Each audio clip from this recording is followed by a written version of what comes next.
আসসালামু আলাইকুম এভরিওয়ান। আলহামদুলিল্লাহ আজকে রমজানের চতুর্থ রোজা আর চতুর্থতম সেহরির ভ্লগে আপনাদের অনেক স্বাগতম।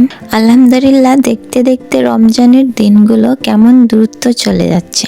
আজ আমি রান্না করেছি আমাদের খুব পছন্দের একটা মাছ, পাবদা মাছ টমেটো দিয়ে ঝোল।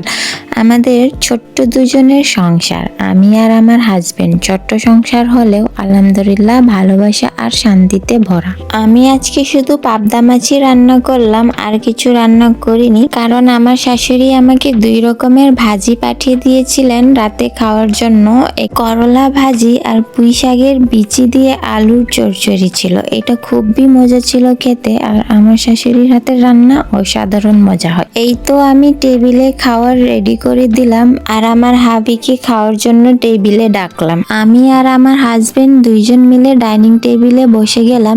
টেবিলে সাজানো ছিল গরম ভাত, পাবদা মাছের ঝোল, পুঁই শাকের চচ্চড়ি, করলা ভাজি, আর সাথে ছিল খেজুর। আমাদের খাওয়া দাওয়া যতই সিম্পল হোক, আমি খেজুর কখনো স্কিপ করি না, কারণ খেজুর সেহরি এবং ইফতারে দুটোতেই খাওয়া সুন্নত। দুইজন মিলে শান্তভাবে সেহরি করাটা আমার খুব ভালো লাগে। এই সময়ে আমরা গল্প করি, হাসি, ভবিষ্যতের প্ল্যান করি। ছোট সংসার হলেও আমরা একা নই, বড়দের দোয়া আর ভালোবাসা সবসময় আমাদের সঙ্গে আছে। বিয়ের পর যেহেতু এটা আমার ফার্স্ট রমজান, সো আমি আমার ফ্যামিলিকে মিস না করি, আমার মন যাতে খারাপ না হয়, এই জন্য আমার শাশুড়ি আমাকে প্রতিদিনই ইফতার করার জন্য বাসায় ডেকে নেই। বাকি 3টা রোজার মতোই আজকের এই চতুর্থ রোজার ইফতারটাও আমার শাশুড়ির বাসায় করব, এই জন্য রেডি হয়ে আমি চলে আসলাম। শাশুড়ির বাসায় আজকে ইফতারের জন্য লুচি বানানো হচ্ছিল। লুচির সাথে ছিল পায়েস এবং ছোলা বুট। এর সাথে আছে